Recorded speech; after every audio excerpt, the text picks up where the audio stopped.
Today on the show, Radical Ones, it's beginning to look a lot like Urkel as we go back to Season 4 of Family Matters to review a classic holiday episode. Can I do that? It's time to get radical. Hello there. It's showtime. What is this, trick-or-treat? Did I do that? Good morning, Charlie. Sailor Moon, the champion of justice.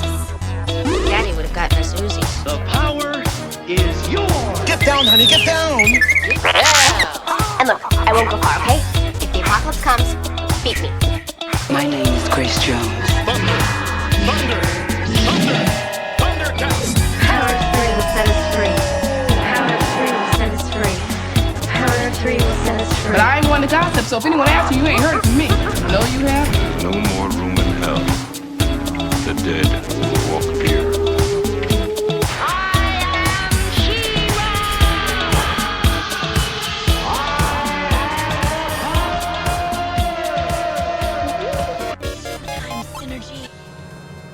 Welcome back, Radical Ones, to another episode of the Radical Retro Rewind podcast. As always, I am your host, Radical Ryan Hunter, here with co-host Rob, the movie geek, and we are bringing you a classic episode of Family Matters today. Welcome back, Rob. Thank you. Merry Christmas, everyone. Merry Christmas. We are in the Christmas spirit and can't wait to get into today's discussion, Rob, but we do have some retro news.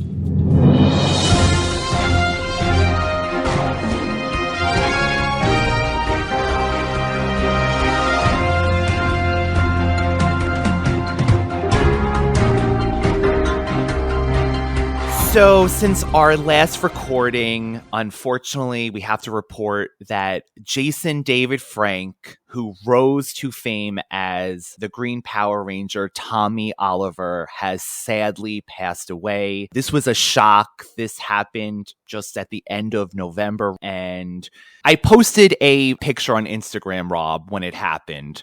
And so many people reposted this, people that don't even follow the Instagram, and the hoilday, Rob. I mean, I can't even say, almost maybe 900, it was crazy, reposts of this picture. I'm saying this because I was so happy to see how many people this man's work had brought happiness to. It seemed like the world was mourning that day, Rob. What a loss. What a loss. Very sad. Yeah, I saw this first thing in the morning, and I honestly didn't believe it because most of the sources was like Facebook and some weird website that I've never heard of, and not many of the heavy hitters who reports news like this was saying anything about it. So like either somebody found him and immediately went on Facebook and started posting stuff. It's just the order of operation. So I didn't believe it at first, but then the article started to come in and I go, yeah, this must be true. What were some of the comments that you got and read off your post?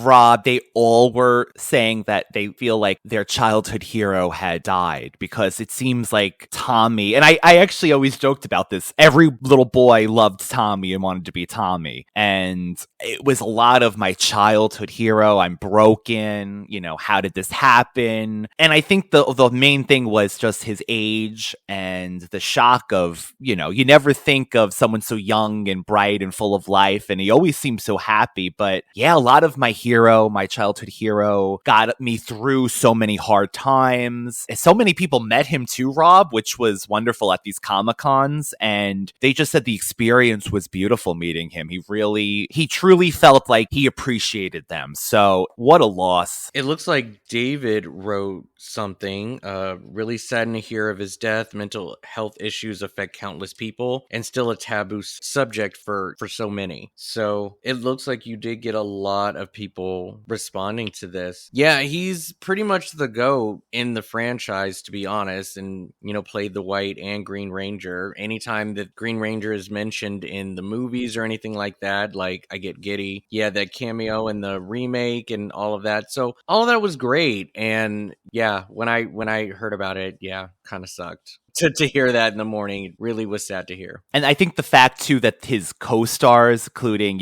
Amy Jo and David Yost, all Walter Jones, it seemed like every past Power Ranger that he was involved with just gushed over how loved he was and respected. And he seems to be the one that really carried the Power Rangers mantle all these years for everybody. So please, if you are struggling out there, if you need to talk to somebody in the States, you could dial 988, and that is a 24-hour hotline. If you need to talk to somebody, they're there. They don't judge you. It's anonymous. Jason David Frank, thank you so much for the positivity you brought to all of your fans. Definitely. Yeah. On a more positive note, Rob, I do have a bit of a mystery this week for us in our retro news, and it does involve Steve Urkel. Nice.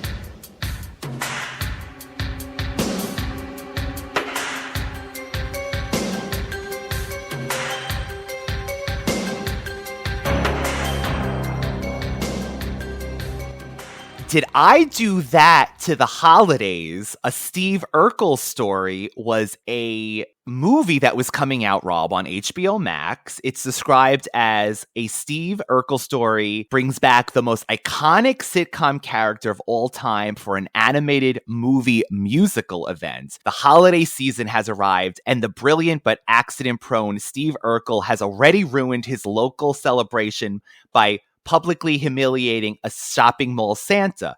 In an attempt to make things right and score some nice points with the big guy in the North Pole, Steve creates an invention that only makes things worse. Using his big brain and even bigger heart, Steve must find the real Santa to see if together they can help the city discover the holiday spirit. And Jaleel White serves as producer and also was reprising his iconic performance by voicing the beloved super genius. This is where the mystery comes in. It was announced in 2021, and then it was eventually canceled along with a Scooby-Doo holiday movie, which was complete after the Warner Brothers Discovery merger. But then Cartoon Network was supposed to air it. If you go on now, if you type this in, it acted like it was already aired on Cartoon Network this year at some point, but it didn't. So Cartoon Network was supposed to get it. Now it's just floating out in space.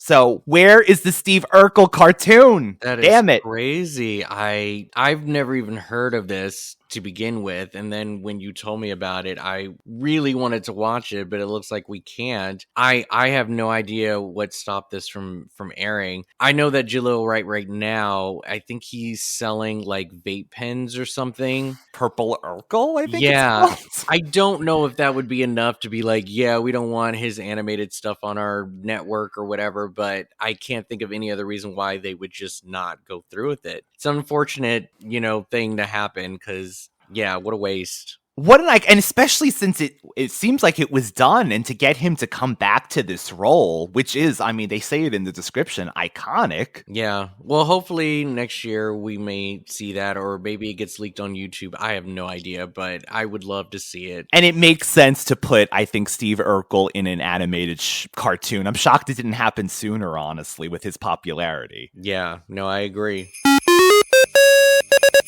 So this is not the first time we have discussed Family Matters on the show, Rob. You famously went back and watched the whole entire series, and we did 2 videos on there, which are our most popular videos on YouTube. Yeah, that's crazy. To this day, the comments and the views on those 2 Family Matters videos, it just shows that how beloved this sitcom really was. Yeah. So I had a question for you, though. Why do we like Family Matters so much? Like, what is it? I think even just watching this episode for today's review, the cast was magical. It made me happy the whole entire time, Rob. I don't know. It was ABC, it was TGIF, and I feel like we were part of such a special time, honestly. That show at its height was just everything to us in the 90s, I think. Yeah, I definitely connected with the series, of course, and it was nice to see, a black family who didn't have like hard times, and they were sort of like middle class, maybe upper middle. But yeah, it was nice to see a full-fledged family and to have like the holidays and all the shenanigans and just that family unity and all that stuff is fun. And of course the comedy being that it was either physical or whatever. But yeah, Family Matters was just like a chill show, and it was just so much fun to watch and see what was going to happen next. And given Urkel and his inventions pretty much opened the door to do whatever that they wanted, which I thought was great. You know, it didn't have to be compiled in so much realism. They could create a little science and fantasy into it and still take it seriously because the family values was still there. So all of that is always fun. Correct me if I'm wrong, Rob. His inventions just got more and more less realistic as it went on, and then by the last episode, right, he was floating into space. We discussed this, so it's like it's really definitely got wackier and wackier as the show went on, it seems. Yeah. Well, given that we are doing a Christmas episode today, you know, with the whole theme of this podcast, when you think of a Christmas episode of any sitcom,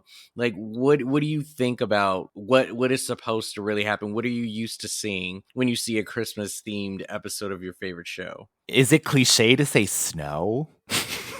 It was there, and I loved it. I lived for it in this episode.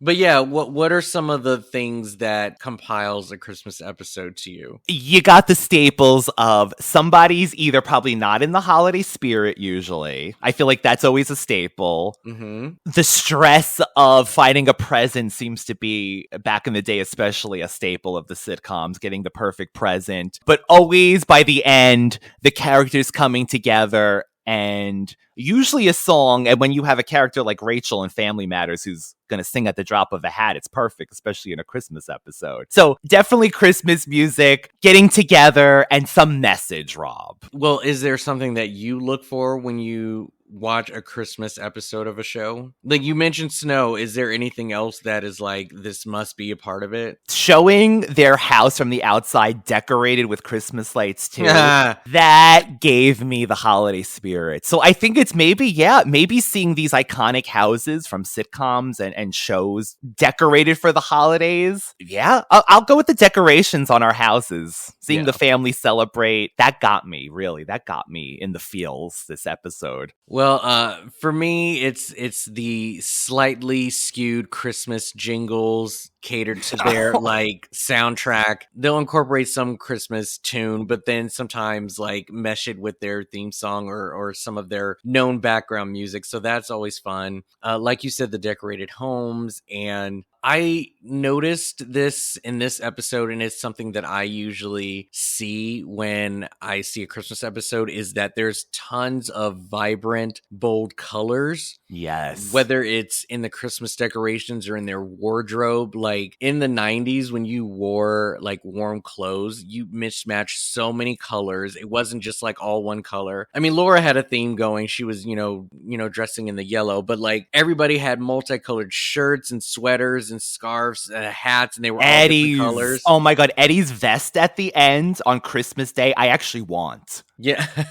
But I mean, contrast to that with the background, like everything was just lit up brighter and all of that stuff. So I kind of noticed that sometimes. What I usually end up getting with Christmas episodes, and this is with any show, most of the time they're not canon. Like they have nothing to do with the rest of the series. These are one-off storylines, and whatever happens in this episode does not carry on to the next. Like it's just one little chapter or moment in their lives that they can just randomly, repeat into syndication if they ever wanted to show like a themed holiday show, but it really does not have any canon to it. So everything that happened in this episode, you never hear mentions of it again at all. And that's usually how these holiday ones work. So there's definitely always a supernatural element too, right? Like an angel, a Santa Claus appearance. Well, that's what I was going to say. Most Christmas episodes will involve like literal magic, the idea that Santa is real. And no matter how grounded or realistic the show is, they can completely go off the wall with a Christmas episode. So yeah, involving monsters, mayhem, magic, anything that you want to think of, and then it goes right back to normal the next episode. But also cheese. Got any cheese? Lots and lots of cheesy goodness. It is just so off the wall, Care Bear, cheesy, like literally the whole world is a utopia. Everyone's united. Everything is like perfect. And they always like burst into song for no reason. And they'll break the fourth wall and just be like, Merry Christmas and Happy Holidays, viewers, and all that stuff. Like everything is just perfect. There are no problems in the world. But yeah, just randomly, let's just sing to each other. And it's like, never in my life have I walked into a home and just watched a family sing to each other. Like they're singing to someone, but they just singing together. Just like, yeah, we're just going to sing a song. It doesn't happen, but... I'm telling you, Rachel, because I remember her always singing. That's why it works in Family Matters. But you're right. Like in other shows, they'll just start singing like, oh, come on. And everyone just gathers and sings too. Camera pans and shows everybody. And I'm just like, oh my God. This is not normal behavior, you weirdos. But did you think, speaking of that feeling, Laura's waiting outside of this shopping center? To me, that was the perfect holiday sitcom street display. It was bustling. Everyone was dressed in, like you said, these Christmassy warm colors. The snow was around. I felt Christmas, Rob. I felt it. That's what it's supposed to do. This plot, it started with Urkel bringing one of those inventions and doing this tree flocking scenario, which was, I feel like, just a throwaway gag just to get the show going with, oh, it's Steve. Wah, wah, wah. Again, they brought it on themselves by keeping that door unlocked. First of all, they're in Chicago, so that makes absolutely no sense. I always think that. Like, lock your doors if you don't want unwanted people coming in all the time. This man literally walks in every single day, and they never think to lock the door. So that's on them. Never. That's never. on them. They're trimming the tree, so we have Eddie, Carl, and we still have Judy there, which evidently this was her last season, Rob. Season 4 Yes. is saying. Yeah. And you could just tell even in this episode, they got nothing to do with her. She doesn't even say anything. She's just standing there. Richie got the lines in this scene. But that was adorable because he was excited that Urkel's snow flocker actually made a winter wonderland in the living room. He's like, do it again. As soon as he walked through the door, though, I already knew I was about to laugh so hard because he is just so dramatic when stuff goes wrong. Like, when the thing malfunctioned, you know, he just yells out, like, his voice gets deeper. He's just like, oh! And then he just, like, it's going crazy, but then he acts like he can't control it, so he's waving it around everywhere, which, again, is for the show. But it's just like, you are so dramatic. Like, why are you waving it around when it's not working? It's not overpowering you. It's not that strong. But it's just funny the way he does it. And Carl knew it was happening. He sat down in preparation of the mishap. That's the thing. The minute he came in and he saw that and he was like, go home. Just go home. Just get out. Like, I don't need you practicing this on my thing. And he goes, let me try it. And it's like, no, just leave. And then he sits down. He's like, I know we're about to go down. But it's like, why doesn't Steve ever test out his stuff before bringing it to other people? He gets so excited. He just has to bring it over and just show it off. Then stop doing it the first time. It's just when it malfunctioned. It was so funny. It was so funny. But it brought those Christmas feels because he literally froze the living room. It's not a fake, like, to me, I thought it was going to be a fake snow flocker, like to flock a tree. But this machine made it seem like it was literally snow coming out that he made. And he froze everybody in the living room, basically. One thing that I will give a little hint to, maybe we'll make an episode out of it or something, but I recently went to a taping of The Connors. No kidding! Yes. So I got to see them film an entire episode. Actually, scratch that. There were scenes that were already pre-recorded, maybe on a different day with a different audience, but I was part of that live studio audience that people mention in sitcoms. I was in the back. Can we hear your laugh? It was quite the experience, and maybe we can talk about it sometime on here. Yes. When did you go?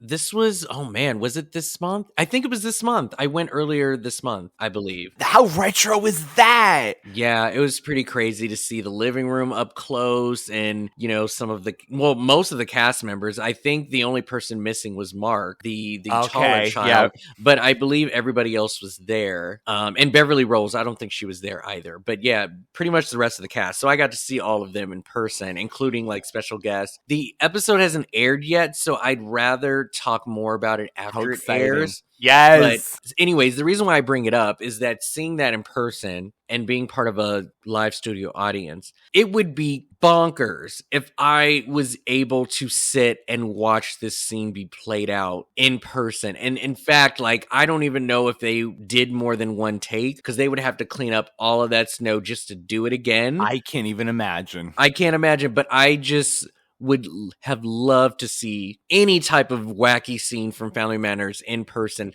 The people who got to be in this live studio audience of that show, like, lucky as hell, because that would be an experience. You know what? You just made me think of that. Who had to clean up that snow that not a stitch of white was seen anywhere afterwards? It had to be the last scene, right, of the episode shot, maybe?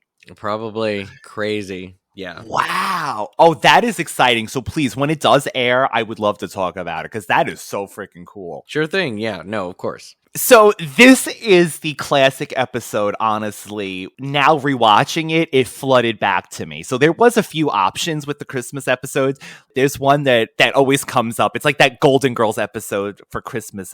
They get like robbed by a Santa or something at a diner. They get stuck in the subway. But this is not that episode. Or a train station. Was it a train station? Is it the subway? I want to say that it was the subway. Yes, it was underground, right? The subway. Yes. So. Oh, no, they were on a train, but was that a Christmas episode? I thought it was like a snowstorm, right? And they couldn't get home for Christmas? I believe so. I can't remember. It probably was a Christmas episode. Unless it involves snow. And I'm just like, oh, it's Christmas. It has snow. For some reason, I remember a subway one. I don't know why. Anyways, yeah. You're probably right. It's probably the train. So Laura makes a big old wish. She has had enough. This is Steve's final nail in his coffin. He trips and breaks Harriet's vase that Laura just got as a gift. Anyways, they are always going 100 over the smallest things. You trip and break something. Get out of my life. And it's just like, why do you always with your empty ass threats? Because by the end of the episode, you always forgive him. Like, how many times have they disowned Steve? They've disowned him so many times. But this time she's like, for real this time. She's like, I am done. Matter of fact, I totally forgot about Steve's car, and that sent me when his little car came up, and I was like, oh my God, that's right. The car that you get in front, you load yourself. And Laura says, take that thing back home and hang it on your tree, because it's so small. I laughed. This was before Mini Coopers. This was before Fiats. Like, Urkel had the Urkel-mobile. Be jealous, because he thought of it first. I think it's adorable. That would be a great car to get around in.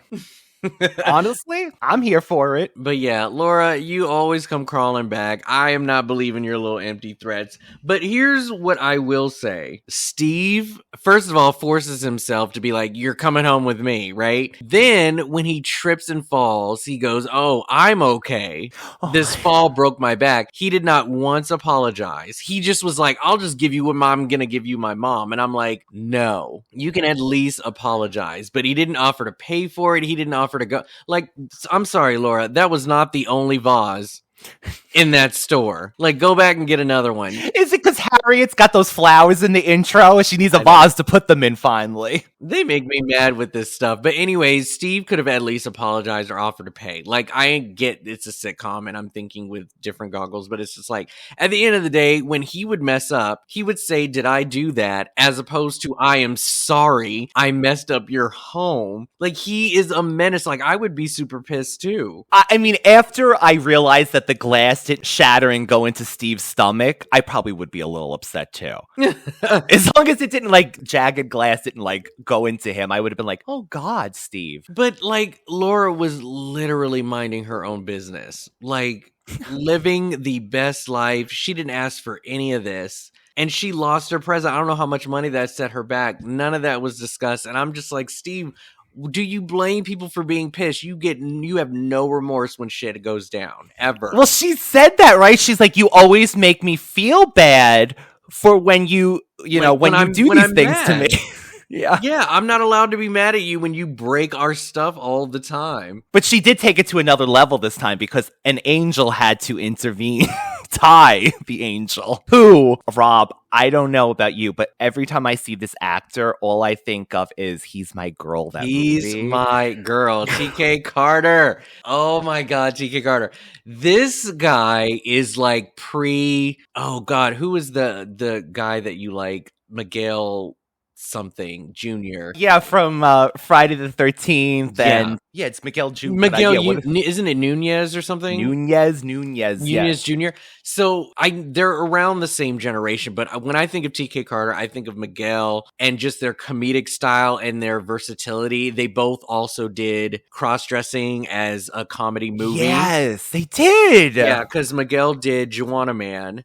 And, you know, TK Carter did He's My Girl. And I think that He's My Girl was like one of the first sort of like cross-dressing comedies that I watched in my childhood. And I was obsessed with that movie. We should do that. I don't know how it holds up, but here's the thing. I watched it. It's a very, very poor quality on YouTube, but that's the only way you're going to watch it. It's not streaming. You can't buy a VHS or a DVD. There's nothing. There is nothing. You can get a trailer maybe, and that's it. If you're lucky. But I really, really like TK Carter, and he also is involved with horror too. He did The Thing, which is a very iconic film. So, you know, those two always blend together for me, but TK is one of the OGs. And he was on Good Times, I think, too. Yeah. So, yeah, shout out to TK Carter for sure. And he's charming in this, and he plays this angel that, again, is Laura thinks she's getting attacked or hit on by an older man. She's like, my father's a cop. I love how she just doesn't say anything. She just grabs her bag and gets up and leaves. That's what I would do, Rob. I'd be like, okay, I'll just move over here, I guess. I love how angels be coming down and just nonchalantly, just casually being like, yeah, I just came from above. I just came out of thin air. Like, what do you expect these humans to do? They don't know you exist, but they're just so blah about it. Let me just traumatize her by, like, teleporting from one into another. Well, if he had not used his Piper power and froze that scene for her to I would have thought the same thing. Like, who is this man trying to hit on me? That gold-plated universal remote. First of all, I had that exact same remote. Did you? Like the literal model of that universal remote, and I programmed everything to it. Oh my God. I love that. So you had a heavenly remote, Rob. You had an angel-approved remote. I sure did. What did you think about the whole black and white TV in the background too, playing that movie? Again, very Christmas. Yeah, so It's a Wonderful Life was playing in the background because that is the outline of this episode. Yeah, I mean, it's very on brand. You know, that's what you kind of do as a reference to what it is that you're talking about. And, you know, they had to highlight it to let everybody know what we're doing. This is when Laura wishes that, you know, she had said that Urkel was out of her life. Not that he never existed. No. Did she say never existed? No, her wish was, I wish you knew what it was like to be me, to like understand like how destructive you are and how pissed I am and how like I'm so mad at you. I wish you knew what it was like to have you break all of my stuff and I'm just supposed to sit here and take it. So that was the wish. And can I tell you, I love Laura Urkel. Holy crap. Did she not do an amazing impression? She was a little too thirsty for me. I mean, Steve's more romantic and suave. Like, Laura was just a heavy thought. Like, she was like gyrating the whole time. I don't know where she was told that the girl version of Urkel needed to like gyrate and like get all like with the lips and stuff. The voice she had down, the look she had down. I loved The all squat, that. Yeah. that, like Steve Urkel hunch that she did. She was a little thirsty though. She was a little thirsty. That horrible looking person is me? Afraid so. You the Winslow family's annoying next door neighbor, Laura Urkel. I look like a total geek. Turn it off. No, not yet. See, you know what it looks like to be Steve Urkel, but you don't know what it feels like. Hey! What are you doing? I'm Carl. Get out. Steve, my little stud muffin.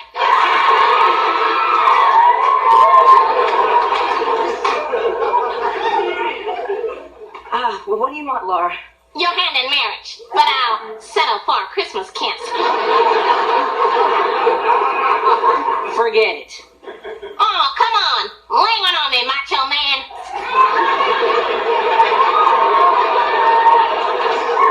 Get lost, Laura. All right. Then why are you so happy? He just told you to get lost. I know, but he said, get lost, Laura. Yesterday, it was get lost, Fido face. I'm wearing you down, baby.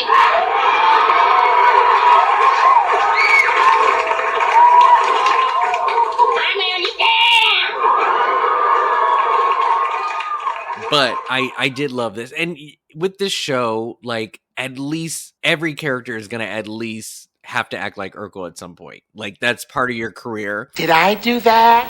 Did I do that? If you're going to be on the show at some point during the duration of this series, you will be acting like Urkel. So this was Unless her you're turn. Judy. I know, right? Did you notice that you spoke about her yellow early on? Is it me or a coincidence? She was in that yellow from head to toe, and then when we see Steve as Laura taking her place, he's wearing the same color yellow? Was it just the time, the style, or was that a conscious, oh look, we'll put them in parallel because they're supposed to be replacement of each other? I'm sure it's a little parallel. I don't know if that was the color of the 90s, but yeah, it seems a little parallel for me. But around this time of the series, you know, Steve always had these run-on gags where he would say certain phrases each week, and you would look forward to hearing at what point in the episode were you going to hear it, and they incorporated that with Laura's Urkel with the I'm wearing you down. You know, it's always the same joke. Like, they get so excited when they're insulted, but yet it's a watered version of what it was before. And so she goes, I'm wearing you down. I just like that, including that was great. You know, reminding us like she really is Laura Urkel in this episode in all its shape and form. So I really like that. But what I really, really love is the fact that the gender roles were definitely swapped in all counts, because it wasn't big guy, it was big gal. Yes, I noticed the same thing to Harriet. Got to be the one who was manic and full of anxiety and the one really pissed off at Laura. But it was literally Harriet just being like, go home, Laura. Hey, what you got there, big gal? It's a gingerbread house. It took me 2 whole days to finish it. Oh, can I be the first to lick your chimney? Hey, be careful. This is a work of art. No, it's a work of Harriet. Get it? Art, Harriet? Go home, Laura. Well, I can't right now. Why not? Well, I invented an automatic poultry stuffer. Unfortunately, the pesky machine mistook my mom for a Christmas goose. Ooh. Then what'd she say? Well, she said...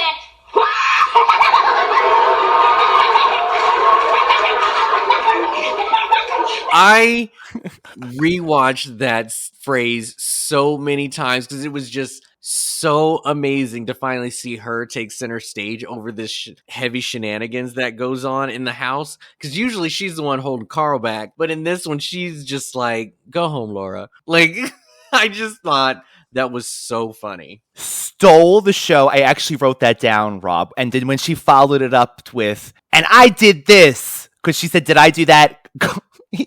Carl says, "Go upstairs," and she said, "Good idea. Is your gun up there?" Yeah. Gosh. She was like, "Carl."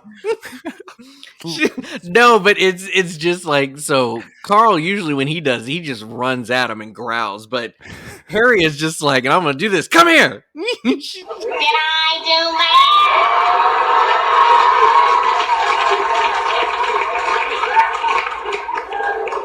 Yeah, and I'm gonna do this. Come here.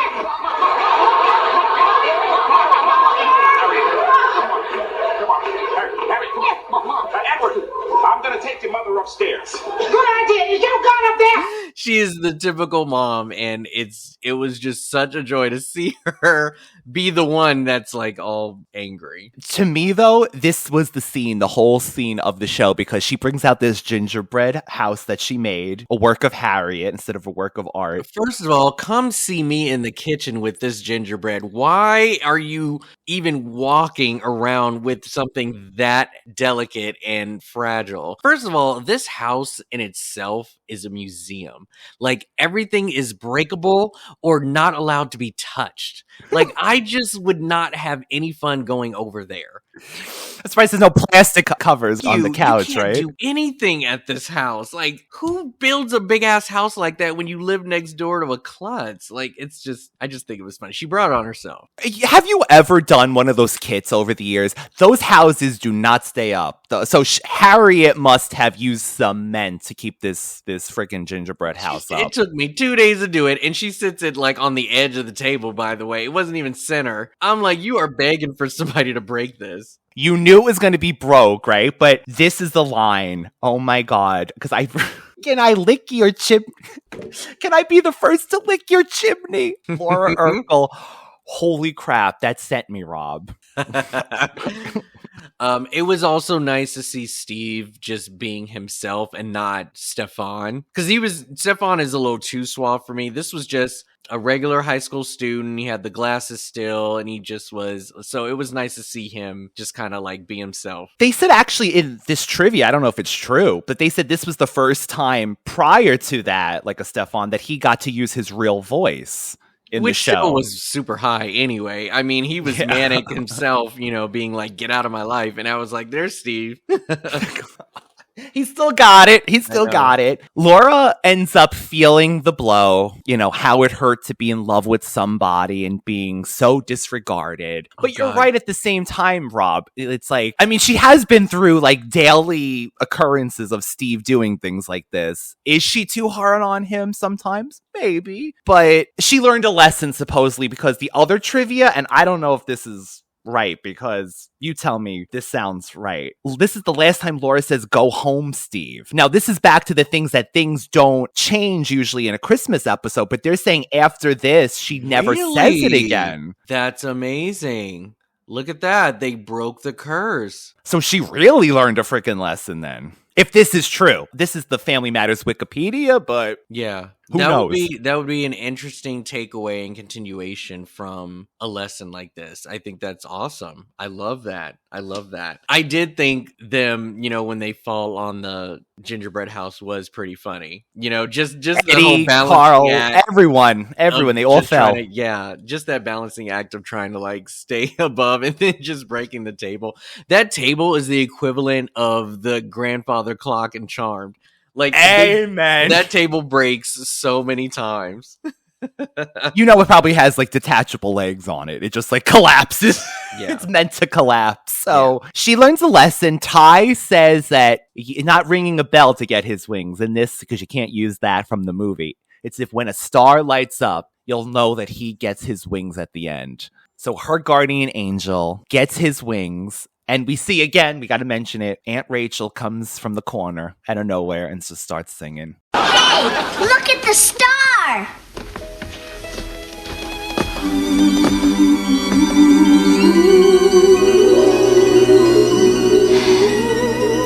Way to go, Ty.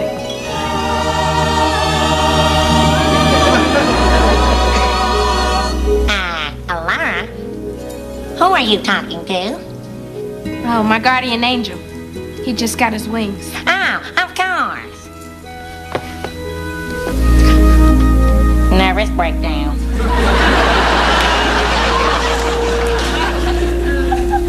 Oh, come, all ye faithful, joyful and triumphant. Oh, come ye to Bethlehem. Come and behold him, born the King of angels. Oh, come, let us adore him. Oh, come, let us adore him. Oh, come, let us adore him. Christ the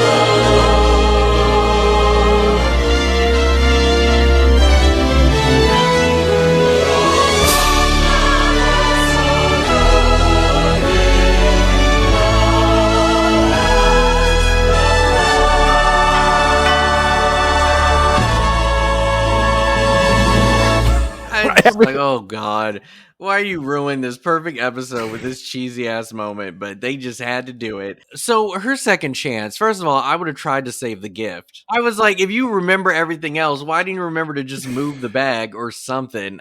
But this was a heavy opposite reaction. I mean, not only was he forgiven and he still didn't apologize, she was like, take me home and come and hang out with us for Christmas. I'm sorry. Like, no punishment, nothing. It was just like, I'm just glad you're okay. And then I was like, I don't have money to be forgiven bitches like that easily. Like, somebody's paying for this vase that I just bought. I really don't I'm sorry, I'm not that rich. I'm just not. He said though she had a mental breakdown, so that's probably what happened. Is that how we're supposed to act? If somebody breaks our stuff, is that the reaction that we give? As long as you weren't only hurt? Only on Christmas, Rob. When your angel's watching.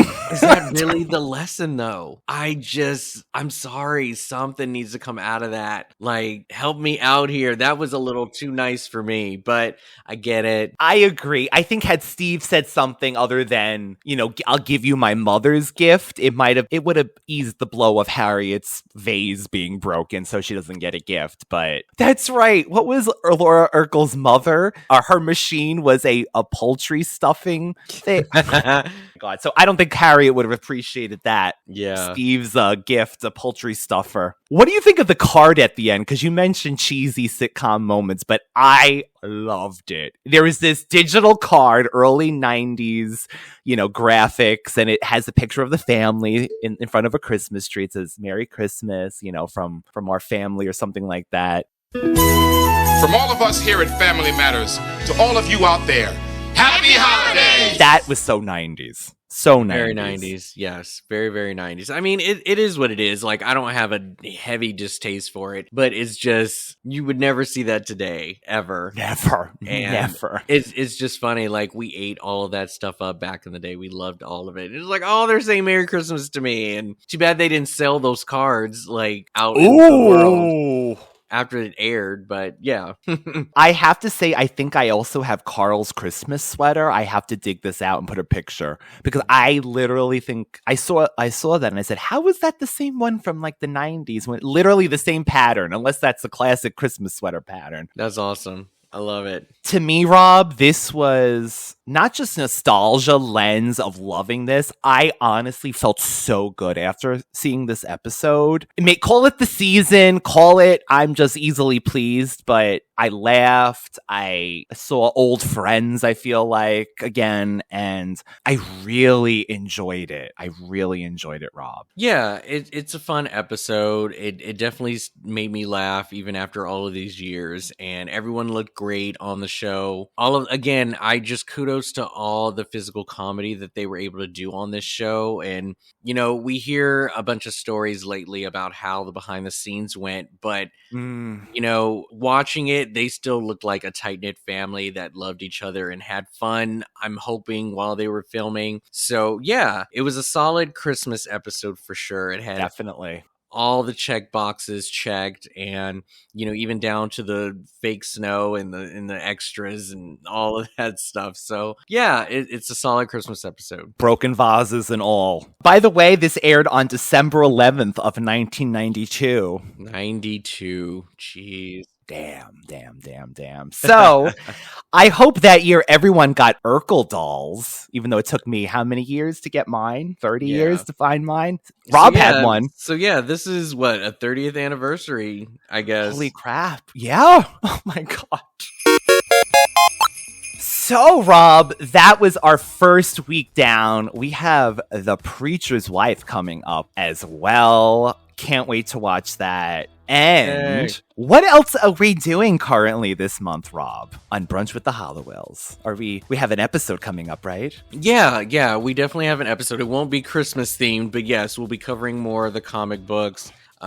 We should be well into the middle of the season 9 once this airs. So, yeah, look forward to that. And you could always find us on Instagram, the Radical Retro Rewind Podcast, one word. We're on YouTube for videos and audio versions of the podcast, if that's your thing. We've only just begun this month. We're here to bring you holiday cheer the whole entire time. And we hope that seeing someone like Steve Urkel brought a smile to your face this week. Thank you again, Radical Ones. Thank you, Rob. And thank you, Family Matters. Right. Thank you, Family Matters.